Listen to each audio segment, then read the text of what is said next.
Olá, seja bem-vindo à segunda parte do nosso estudo de discipulado na carta de Efésios. Eu sou o pastor Daniel Torres, pastor do Movimento Discipular, aqui da Primeira Igreja Batista de Curitiba, e você é meu convidado para estudar a carta de Efésios, especificamente sobre discipulado. O que essa carta tão preciosa da Palavra de Deus tem a nos ensinar sobre isso?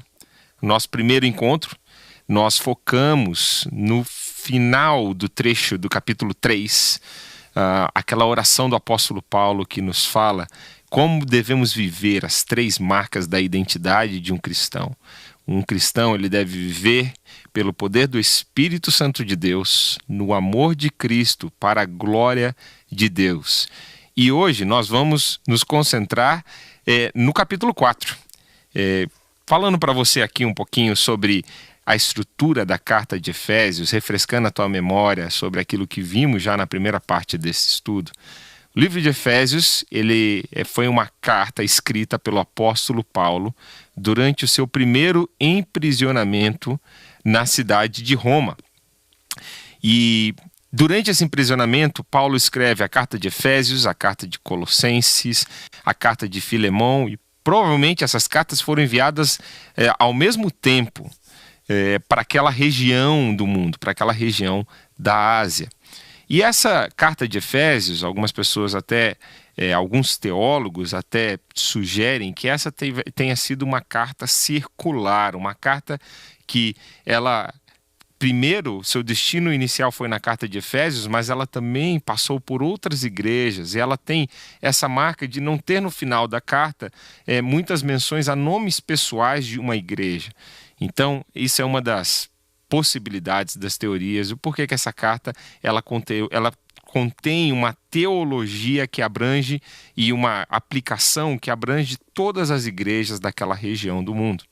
E nós somos beneficiados por essa carta, somos beneficiados por essa instrução de Paulo para a sua amada igreja, para os seus discípulos ali na região da Ásia. Esse livro ele vai se dividir em duas grandes partes. Os primeiros 3 capítulos, Paulo está enfatizando a questão da teologia, da própria maneira de crer, o que nós chamamos da ortodoxia, a forma certa de crer. Segunda parte do livro, Paulo ele vai focar numa parte mais prática, falando da ortopraxia,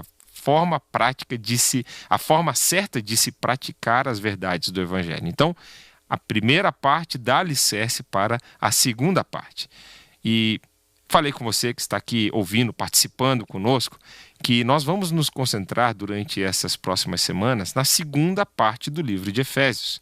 É uma carta muito rica e nós vamos aqui hoje mergulhar nessa segunda parte, que é a parte prática da carta de Efésios. Então, nós vimos um pouquinho das bases do livro, aquilo que a palavra de Deus vai nos trazer nos primeiros 3 capítulos do livro de Efésios.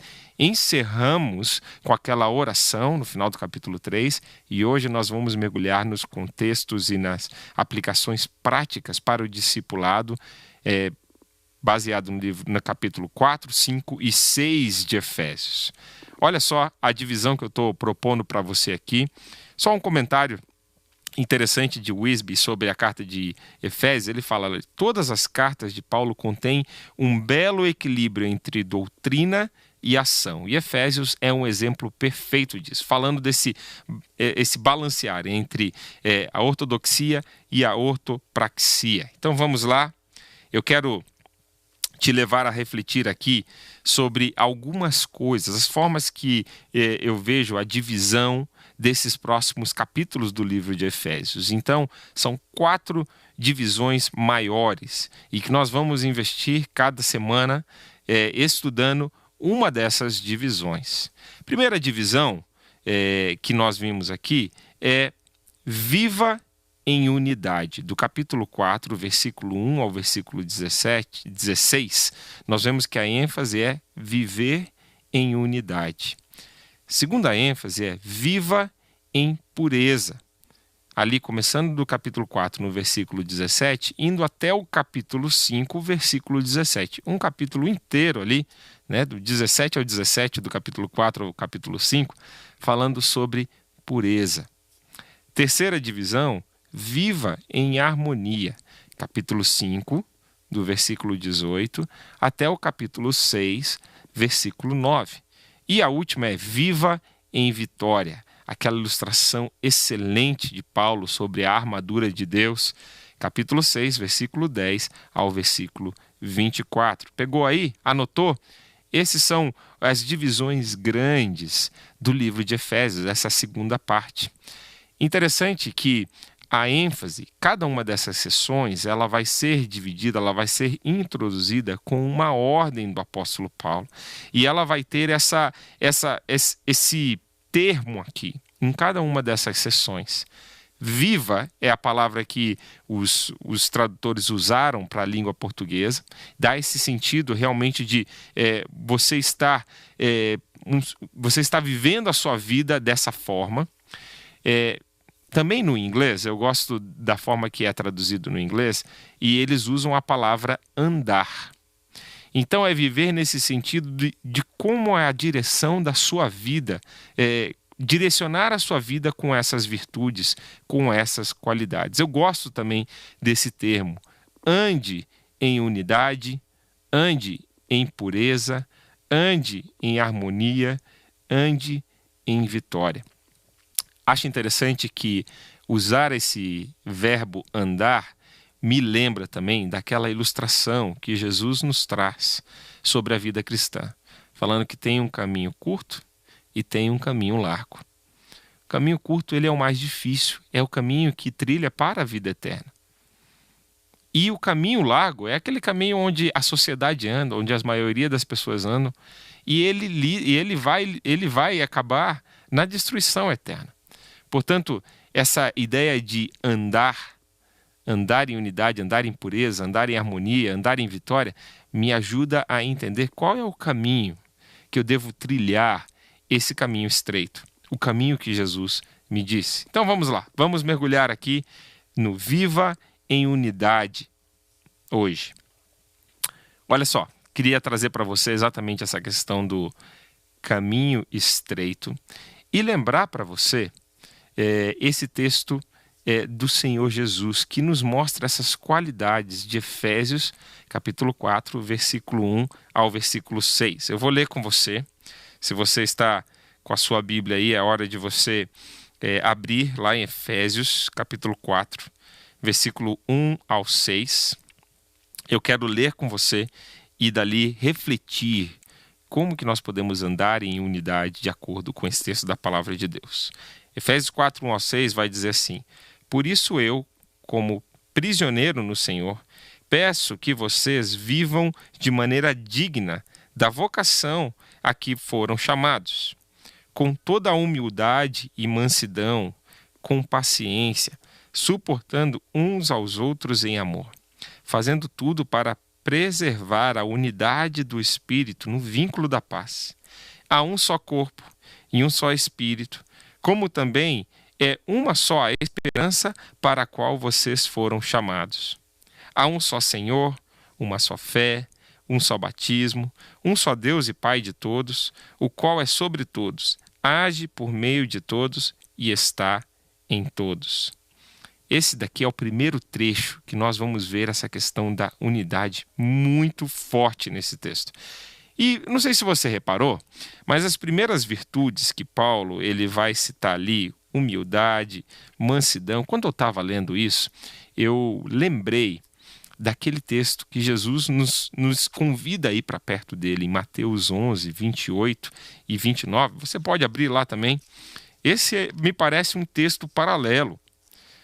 Quem sabe, o apóstolo Paulo estava refletindo sobre essas virtudes de Jesus também, virtudes que o apóstolo o apóstolo Mateus também ali vai destacar e vai fazer esse convite, né, aos seus ouvintes de quem quer seguir a Jesus. Mateus 11, 28 a 29 vai dizer assim: venham a mim, todos vocês que estão cansados de carregar as suas pesadas cargas, e eu lhes darei descanso. Sejam meus seguidores e aprendam comigo, pois sou manso e humilde de coração. E vocês encontrarão paz, descanso. Percebe?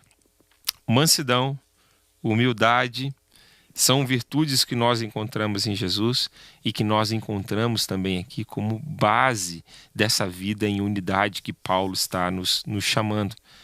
Algo interessante, irmãos, que na carta de Efésios fica muito evidente, é que a vida cristã, ela não pode ser vivida, ela não foi feita para ser vivida em isolamento.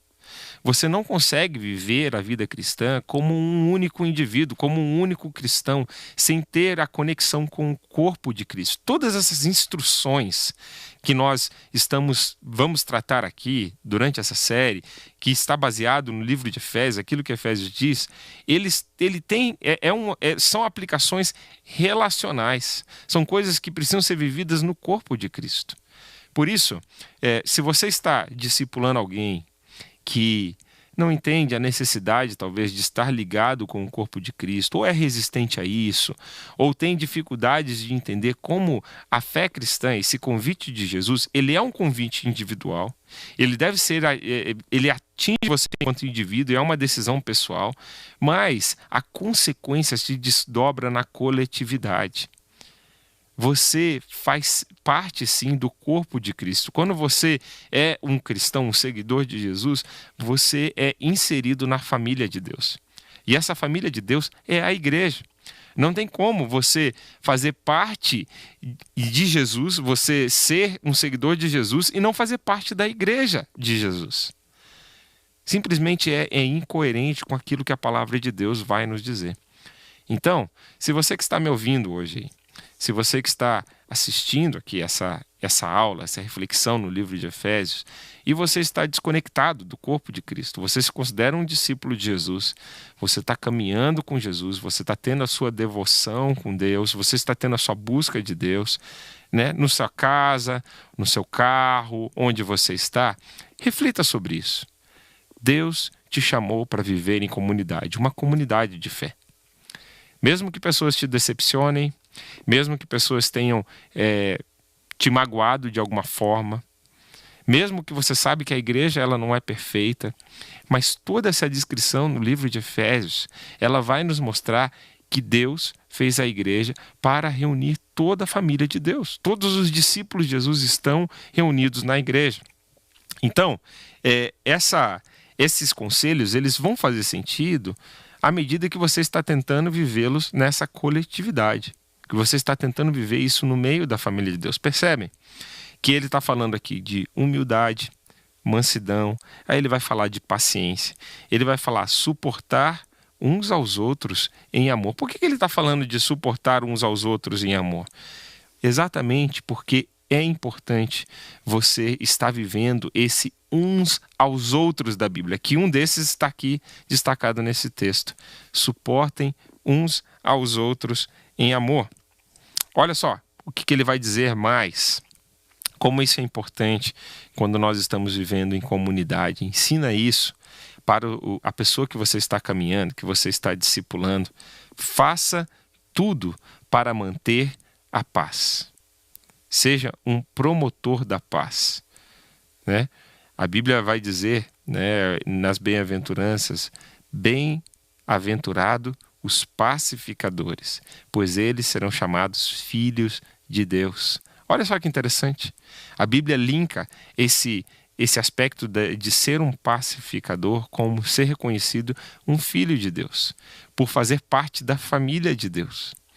E a igreja, meus irmãos, o design de Deus, a intenção de Deus a fazer a igreja é realmente um lugar onde pessoas imperfeitas, vivendo e lutando contra as suas natureza, contra a sua natureza pecaminosa, lutando contra a sua carne, procurando viver uma vida santa, mas que essas pessoas elas vivam sim essas instruções bíblicas de suportar um ao outro em amor, viver em humildade, viver em mansidão, fazer tudo para manter a paz. Eu te pergunto, Como é que está esse ensinamento da Bíblia na sua vida?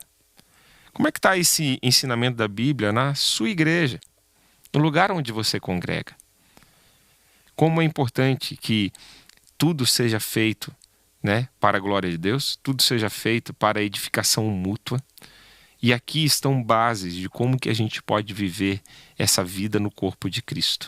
Essa vida em unidade. Deus nos chamou para a unidade.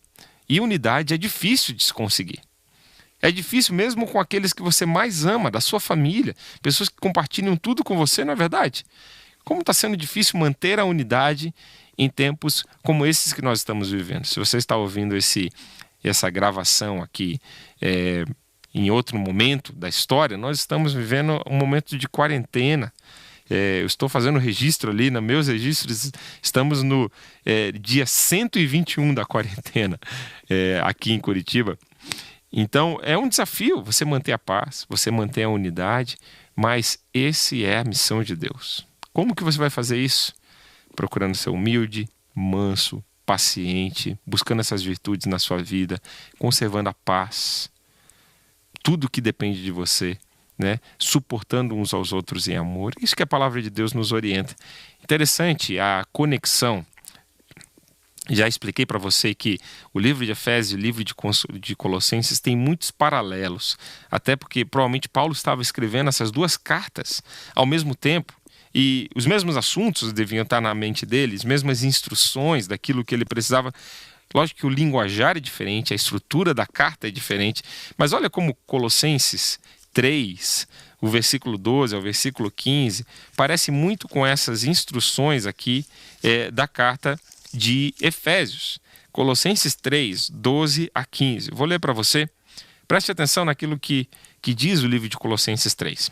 Vocês são um povo de Deus. Ele os amou e os escolheu para serem dele. Portanto, vistam-se de misericórdia, de bondade, de humildade, de delicadeza e de paciência.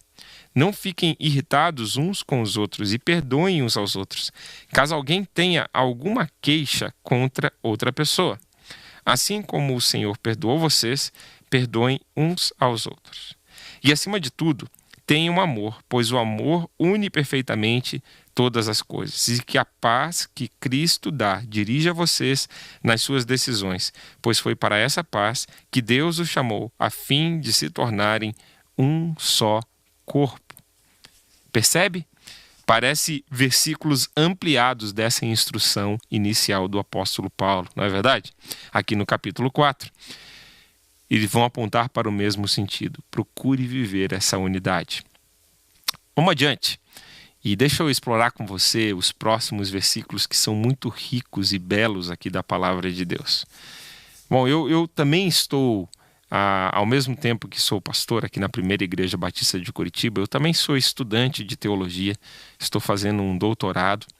E como também um teólogo, um acadêmico, a gente aprende já no começo ali de quando a gente está escrevendo, pesquisando, que absolutos são perigosos. Toda vez que você usa uma frase dizendo assim, olha, todas as pessoas concordam, ou nenhuma pessoa estudou isso, ou quando você aponta um único elemento que sustenta toda uma argumentação, quando você fala, existe só uma evidência de que essa afirmação é verdadeira. Toda vez que você lê isso num texto, a gente aprende como pesquisadores, né, que é perigoso esse tipo de evidências. Nem todas as vezes que você faz um absoluto assim, isso vai se sustentar na forma que você está argumentando. Então, é interessante que Paulo ele é muito enfático aqui em trazer um absoluto, em trazer aqui uma definição e uma afirmação de que existe uma unidade nessas afirmações, nessa sua declaração, né, aqui nesse texto de Efésios 4. E sabe o que é mais gostoso, irmãos?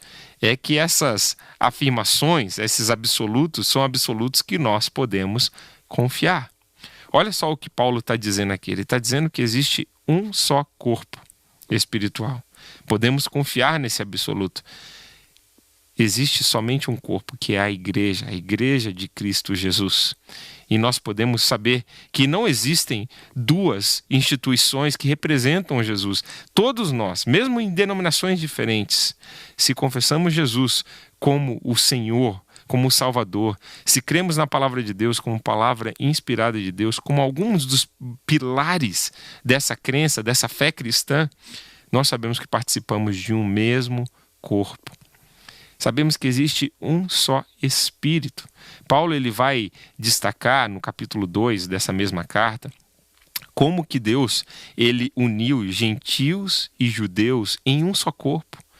Como que é o mesmo Espírito que fala com esses dois grupos que estavam separados historicamente, estavam separados socialmente, e Deus uniu eles todos em um só corpo, por um só Espírito.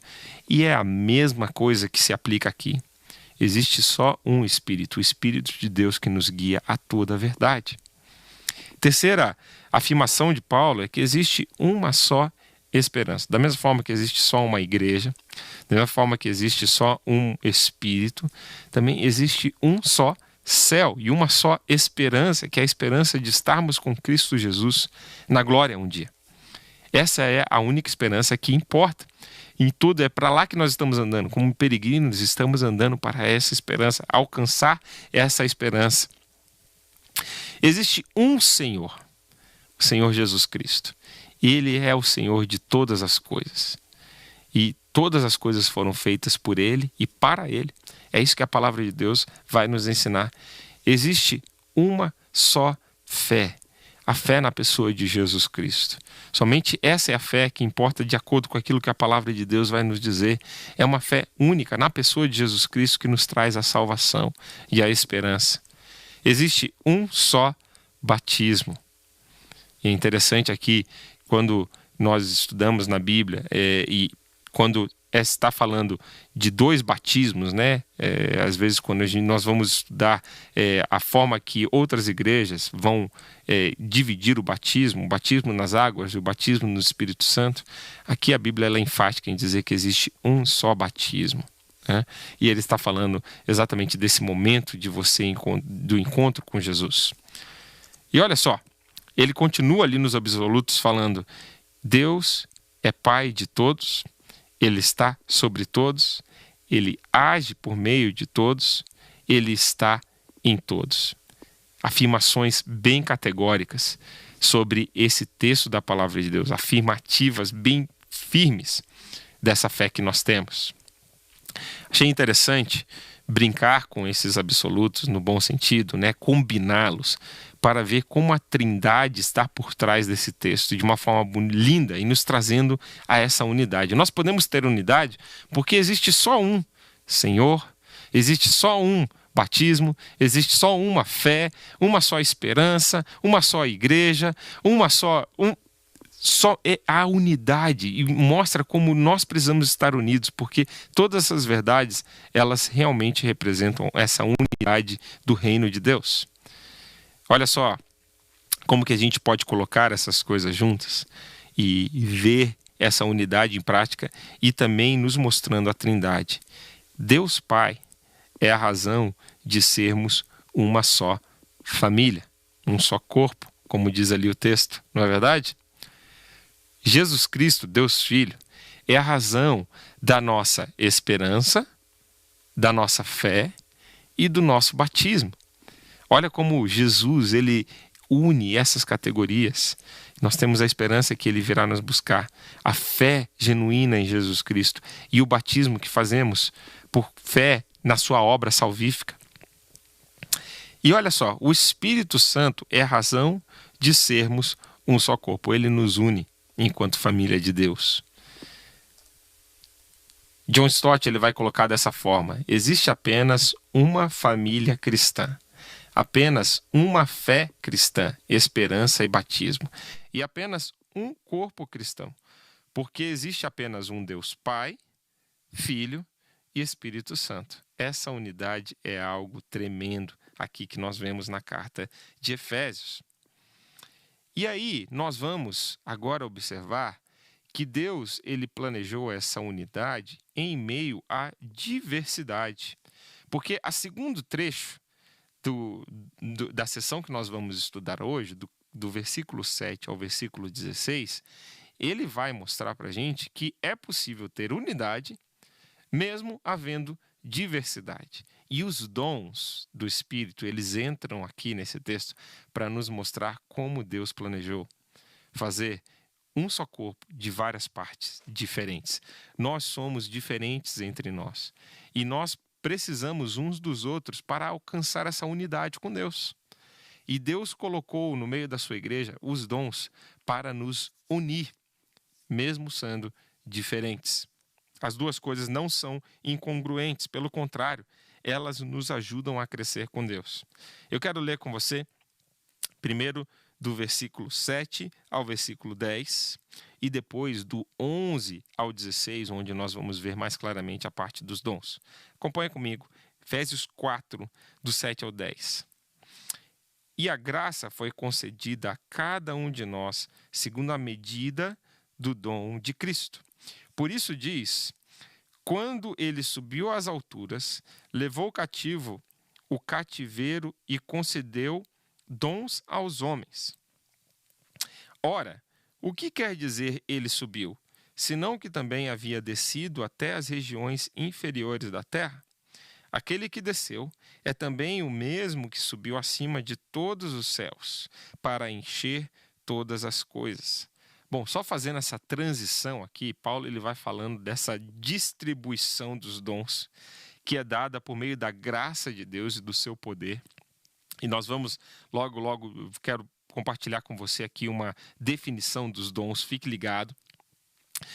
É a graça de Deus concedida a cada um de nós, né? E ela deve ser usada como um instrumento para construir o corpo de Cristo, a unidade do corpo. E Paulo aqui ele vai usar um hino da igreja primitiva para refletir sobre essa exaltação de Jesus. Usamos também um salmo como referência. Paulo pega uns salmos e ele coloca isso como uma reflexão teológica de como que Deus distribuiu esses dons, né? Falando de quando Jesus desceu ao Hades, tomou do diabo a chave do inferno e depois na sua ascensão, tendo domínio sobre todas as coisas, completando todas as coisas, né? E assim ele distribui os dons à igreja na sua exaltação, no seu estado de exaltação. Olha só como Warren Wiersbe, ele vai falar sobre os dons, como que a gente deve aplicar esses dons. Nós estamos prestes a entrar na parte prática aqui dos dons, a partir do versículo 11. E ele fala o seguinte, como o crente descobre e desenvolve os seus dons? Bom, existem algumas maneiras. Olha aqui algumas delas. Pela comunhão com outros cristãos na igreja, é a forma melhor de se descobrir os dons que você tem. Ele continua a dizer, os dons não são brinquedos para brincar, eles são ferramentas para construir. E se eles não são usados em amor, eles se tornam armas para lutar. Lembre que os dons, eles não são feitos para brincar, não são brinquedos que você usa a seu bel prazer. Eles também não são armas que você usa para se defender, ou para atacar, ou para se promover. Eles são ferramentas com as quais você é equipado para construir o corpo de Cristo. Essa é a finalidade. Percebe? Como em todo momento, essa visão da coletividade, essa visão do corpo, ela é enfatizada vez após vez aqui na carta de Efésios, como isso é importante aqui termos em mente nessa carta. E olha só, quero trazer para você uma definição dos dons espirituais. O que são os dons espirituais? Segundo o pastor Pascoal Piragini, pastor sênior aqui da nossa igreja, a Primeira Igreja Batista de Curitiba, os dons espirituais são capacidades concedidas pela graça e o poder de Deus que habilitam pessoas para serviços específicos. Então é o derramar dessa graça de Deus, como nós vimos no versículo 7, habilitando você para servir o corpo. E olha só, a partir do versículo 11, como Paulo ele vai falar desses dons. Efésios 4, do 11, agora nós vamos até a sessão final aqui, o versículo final do nosso estudo de hoje, que é o versículo 16. Vai dizer assim: e Jesus, ele mesmo, concedeu uns para os apóstolos, outros para profetas, outros para evangelistas e outros para pastores e mestres, com vistas ao aperfeiçoamento dos santos, para o desempenho do seu serviço, para a edificação do corpo de Cristo, até que todos cheguemos à unidade da fé e do pleno conhecimento do Filho de Deus, ao estado de pessoa madura, à medida da estatura da plenitude de Cristo, para que não mais sejamos como crianças, arrastados pelas ondas e levados de um lado para o outro por qualquer vento de doutrina, pela artimanha das pessoas, pela astúcia com que induzem ao erro, mas seguindo a verdade em amor, cresçamos em tudo naquele que é a cabeça, Cristo, de quem todo o corpo, bem ajustado e consolidado pelo auxílio de todas as juntas, segundo a justa cooperação de cada parte, efetua o seu próprio crescimento para a edificação de si mesmo em amor. Fique ligado, você que está aí acompanhando essa aula, acompanhando aqui essa reflexão no livro de Efésios, que olha, se tem um assunto que precisa ser enfatizado no discipulado, é esse assunto dos dons espirituais. Eu tenho caminhado com irmãos e casais também, né? Irmãos e irmãs, que eu estou ajudando eles a se descobrirem na igreja, se descobrirem nesse corpo de Cristo e serem também acolhidos na nossa igreja local. E uma das coisas que eu tenho encontrado com bastante, que esses novos irmãos têm bastante dificuldade, mesmo quando também estou recebendo pessoas como membros de outras igrejas, que vindo de outras igrejas, se tornando membro da nossa igreja, eles têm muita dificuldade de identificar qual é o seu dom, ou quais são os seus dons. Como que eles podem servir ao corpo de Cristo. Então, esse estudo aqui, meus irmãos, ele é muito importante para que você possa estar trabalhando com o seu discípulo, para que você possa estar trabalhando na sua vida. Porque se Deus te deu um dom, se Deus deu uma graça para você ou para o seu discípulo também, né? A Bíblia vai dizer que Deus deu pelo menos um dom para cada um dos seus seguidores. Cada um dos seus discípulos tem pelo menos um dom. O seu papel é descobrir esse dom, usar esse dom para a glória de Deus e frutificar nesse dom. É isso que a Bíblia vai nos dizer. É isso que a Bíblia vai nos orientar. E olha só, versículo 11, ele vai nos trazer os cinco dons que estão aqui presentes na carta de Efésios. Esse daqui não é uma lista exaustiva de dons. Existem outras listas na palavra de Deus de dons. Você pode anotar aí as referências, você precisa procurar também o capítulo 12 da carta de 1 Coríntios. Você precisa procurar também Romanos, capítulo 12, alinhado com esse texto aqui de Efésios 4, 1 Pedro 4 também, para que você possa ver a lista de dons que a palavra de Deus nos traz. E essas listas, elas não são idênticas, elas não são... A mesma lista que você encontra em Efésios não é a mesma lista que você encontra em 1 Coríntios 12 ou em Romanos 12. Por isso que nós entendemos que essas são listas complementares. Paulo não está aqui descrevendo de forma exaustiva os dons, mas ele está destacando aqui 5 dons. Nós poderíamos até considerar esses 5 dons como 5 dons regentes, né? Dons muito importantes para a liderança da igreja, para essa edificação que Paulo está falando aqui. E vamos trabalhar um a um aqui esses dons e entendê-los no seu contexto, principalmente no contexto atual que nós vivemos como igreja. O dom apostólico. Bom, nós vamos ver que a Bíblia ela coloca alguns tipos de alguns parâmetros para alguém poder se denominar um apóstolo de Cristo Jesus. E um dos parâmetros que a palavra de Deus nos diz é que essa pessoa ela precisava ser uma testemunha ocular do ministério de Jesus. Ela precisava ter esse contato com Jesus e seu ministério. Por isso que a Bíblia ela vai dizer que existiram 12 apóstolos. E com a queda de Judas Iscariotes, foi-se escolhido o apóstolo Matias. E também Paulo também recebe essa graça de ter visto Jesus em uma visão e ser chamado para ser um apóstolo de Cristo Jesus. Mas essa lista, ela é encerrada com esse critério de ter sido acompanhado o ministério de Jesus com estes apóstolos. Por isso que apóstolo, no sentido bíblico, no sentido da palavra de Deus, como nós encontramos aqui no texto bíblico, nós não temos mais nos dias de hoje. Porque o apóstolo, ele tinha esse requisito de ter esse acompanhar o Senhor Jesus, de caminhar com ele, de ter sido uma testemunha do seu ministério. E o apóstolo, ele tem também um outro sentido no grego. Essa palavra, ela tem sentido de ser o enviado. Então, nesse sentido, sim, nós podemos ter esse dom apostólico, né? O dom de pessoas que abrem novas frentes, que iniciam novos trabalhos, que têm esse desafio de ir. Seria muito parecido com o papel de missionários a povos não alcançados, por exemplo, hoje em dia. A pessoa que precisa desse dom apostólico, desse rompante de iniciar um novo trabalho, né? numa nova região do mundo, ou com um novo grupo étnico. Algumas pessoas têm defendido, né, em outros círculos eclesiásticos, que esse dom apostólico é um dom que está faltando na igreja para que a igreja avance em áreas que não estão sendo alcançadas ou que não está tendo interação.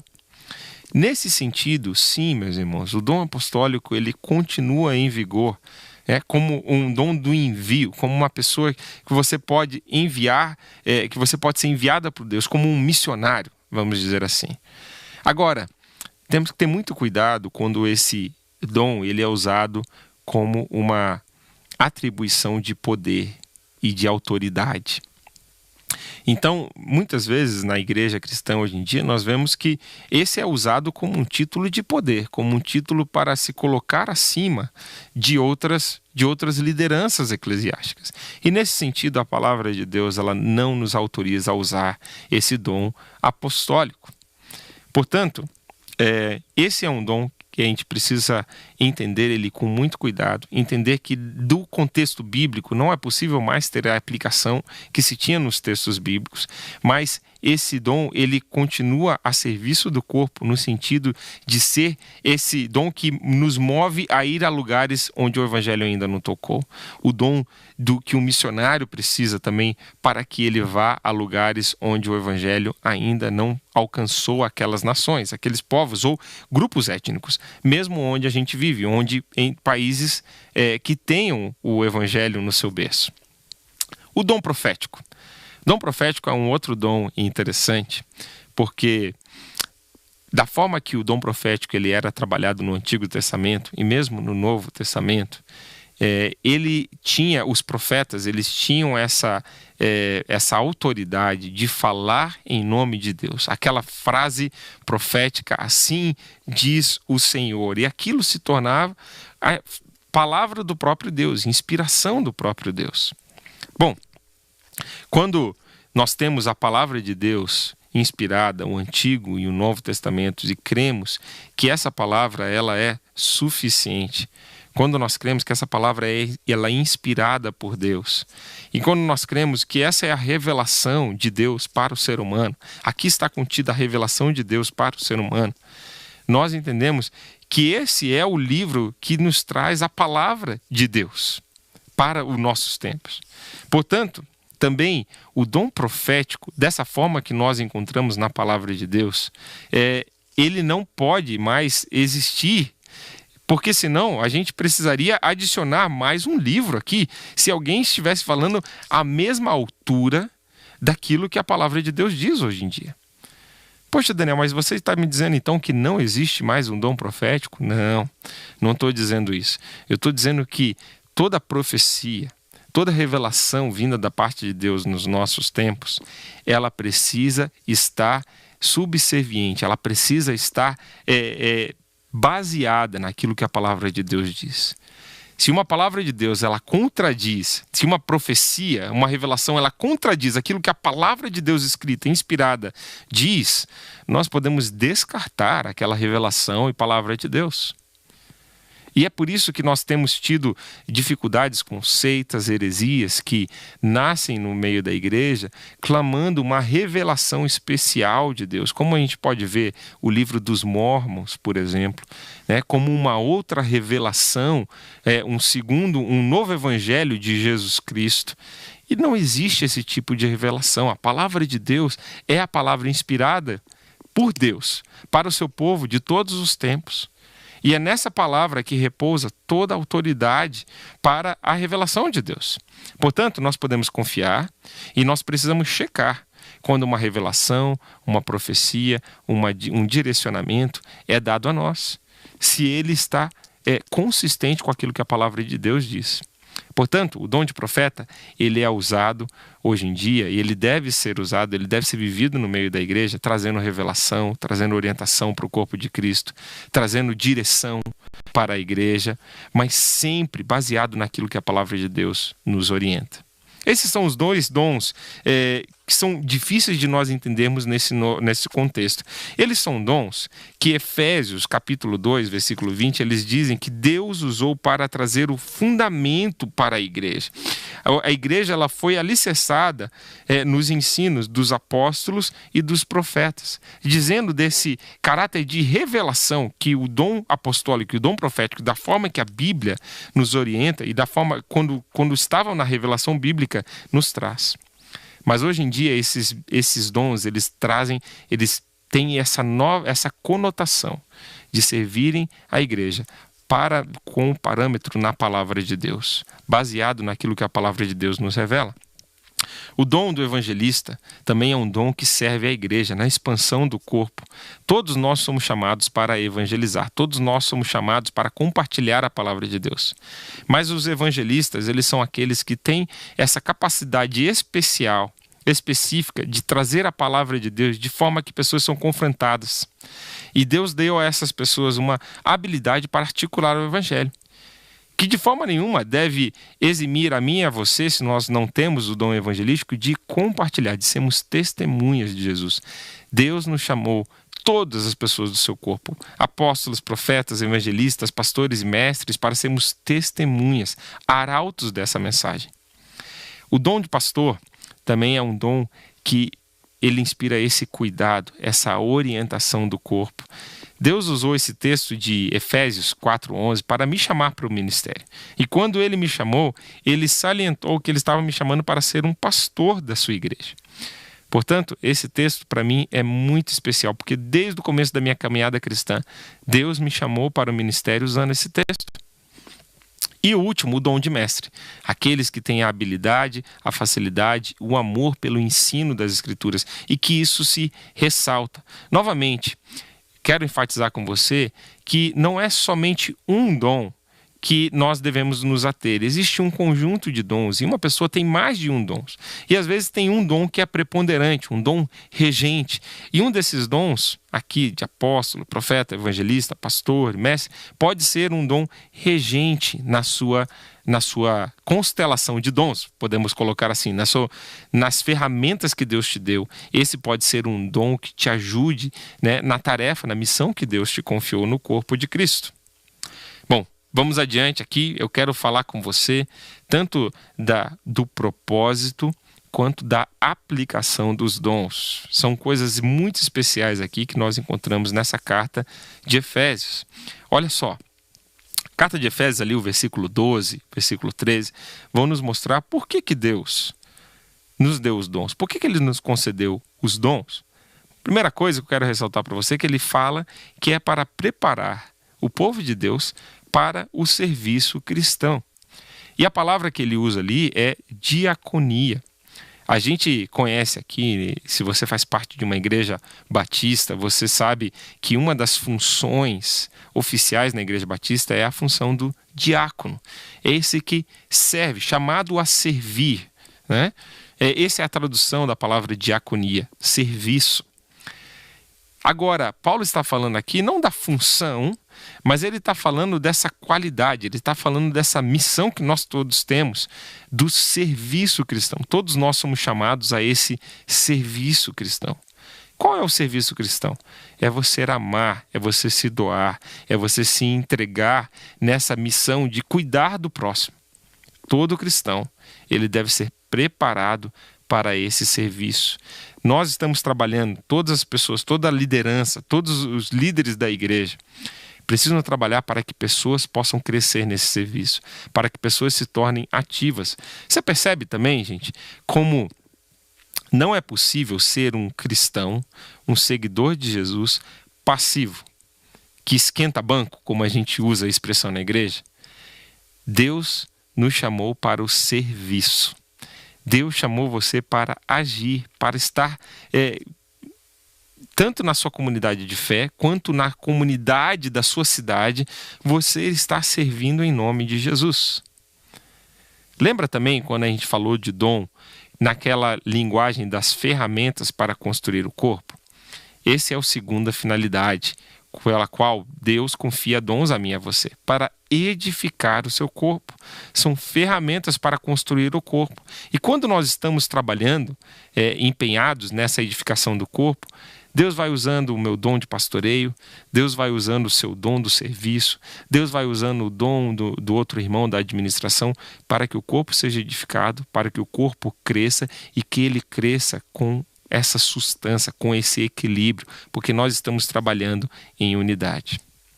Olha só uma outra coisa que o dom faz, que os dons espirituais podem nos ajudar. Todos nós precisamos amadurecer. Infelizmente, a igreja cristã tem sofrido com pessoas que permanecem como bebês espirituais, mesmo depois de anos caminhando na igreja, mesmo depois de culto após culto, reunião após reunião. Mas essa pessoa, ela não se apropria dos dons espirituais, ela não procura muitas vezes servir, ser preparada para esse serviço cristão, e ela não amadurece. Por consequência, ela não amadurece na sua fé. Portanto, que nós precisamos estar ativos, nós precisamos estar crescendo, nós precisamos estar sendo frutíferos na obra de Deus, para que todos nós possamos amadurecer. Deus deseja que a sua família, seja formado, sim, você vai encontrar, se uma família de Deus, se o corpo de Deus está saudável, você sempre vai ter bebês espirituais, porque sempre tem gente nova chegando. Sempre vão ter crianças espirituais, porque tem gente crescendo, jovens espirituais, nessa linguagem que a Bíblia usa para descrever as várias fases da fé cristã, e vão existir muitos pais espirituais, pessoas maduras na fé.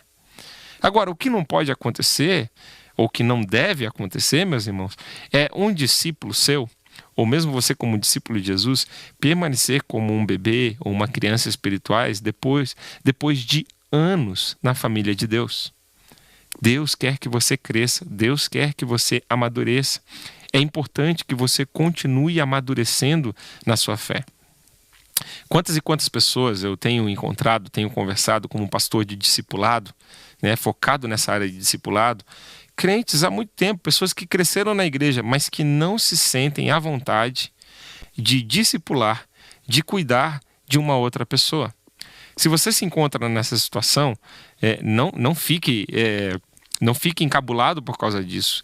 É algo que eu tenho visto vez após vez. Agora, o que eu tenho incentivado essas pessoas é a darem o primeiro passo, a cuidarem de alguém, a servir alguém, a discipular alguém. Porque por mais que você conheça a Bíblia, por mais que você tenha essa devoção, essa busca a Deus, se você não se aventurar a cuidar de uma pessoa, a discipular uma pessoa, você sempre vai se sentir despreparado.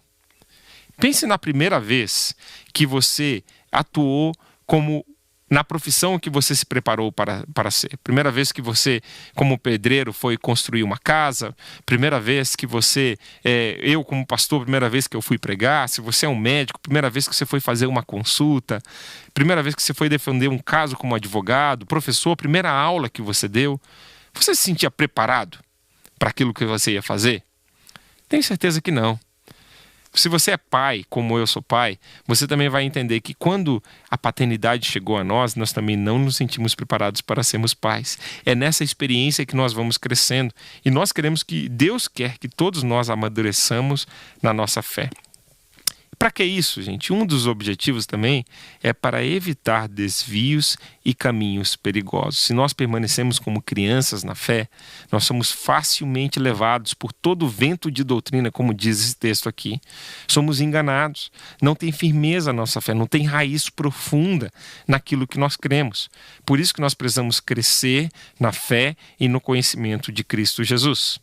Agora, vamos lá, vamos chegar na aplicação desses dons. Como aplicar esses dons? A Bíblia ela também, ali no versículo 14, ela vai nos dizer como aplicar. Qual é o propósito? Está ali, claro. Agora, como aplicar esses textos? Olha, eu acho linda essa aplicação. Se Deus te deu a graça de liderar uma parte da igreja de Cristo, se você é um líder na sua igreja, eu te aponto para esse texto, né? Começando no versículo 15 e 16, quantas vezes eu já usei esse texto aqui para liderar, para refletir como que eu devo liderar o corpo de Cristo. Como que eu devo liderar um discipulado? Como que eu devo liderar a minha casa? Como que Deus quer que eu aplique esses dons no meu contexto? Bom, a primeira coisa que eu preciso aprender é que eu devo falar a verdade, sim, sempre, mas falar essa verdade em amor, essa mistura entre verdade e amor, esse equilíbrio, ele traz esse equilíbrio entre a justiça e o amor e a compaixão. E como é importante lembrar de você falar a verdade em amor, explicar a palavra de Deus, confrontar o pecado, confrontar a injustiça, confrontar o erro, sim, claro, sempre. Mas faça isso em amor. Faça isso recheado, né, envolto nesse clima de acolhimento, de amor, de reconciliação com Deus e com o próximo. E isso é muito importante, a forma que você usa o seu dom.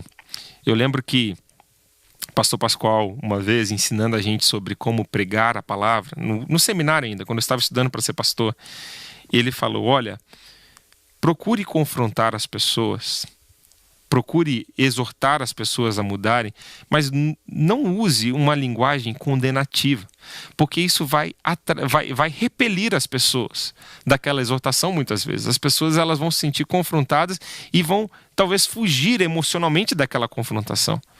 Mas procure falar, confrontar o pecado em amor.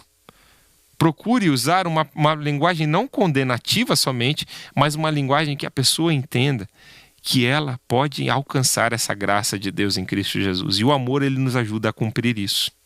Lembre que a finalidade de todos os dons, a finalidade da gente falar a verdade, exercitar esses dons, é para levar o corpo de Cristo à unidade.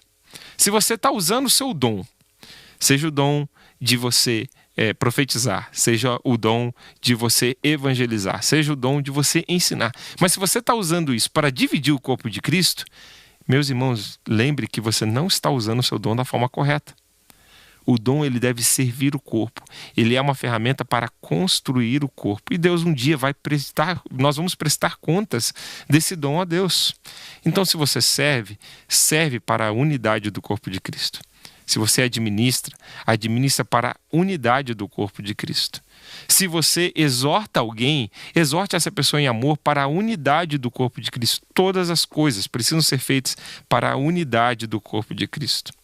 E por último, estamos encerrando a nossa aula de hoje, nosso tempo hoje juntos. Eu quero te lembrar que eu acho lindo o desfecho dessa sessão aqui, que o apóstolo Paulo vai nos dizer que quando todas essas partes funcionam bem, o corpo todo cresce em amor. Olha que linda essa imagem final aqui do versículo 16. Quando todo o corpo está bem ajustado, e quem faz esse ajuste é o próprio Senhor Jesus Cristo, como a cabeça do corpo. Quando esse corpo todo está funcionando bem ajustado, o corpo todo vai crescer para a sua própria edificação em amor. Eu quero te agradecer pela sua audiência, quero agradecer pela sua presença aqui conosco, quero orar para que essa unidade possa ser experimentada por mim e por você no contexto do corpo de Cristo. Que nós possamos experimentar essa unidade em meio à diversidade e que nós possamos crescer nessa direção, na direção de Cristo, que possamos crescer nessa fé que nos une e que nos fortalece. Ore comigo nesse momento. Senhor Jesus, eu te agradeço pelas lições preciosas da sua palavra, Senhor. Senhor, ajuda-nos a viver em humildade, em mansidão, suportando uns aos outros. Deus, tendo o nosso coração disposto a perdoar, fazer tudo o que é possível para conservar a paz, vivendo em unidade como um só corpo, uma só fé, um só batismo, um só Espírito, Senhor, como a sua palavra diz.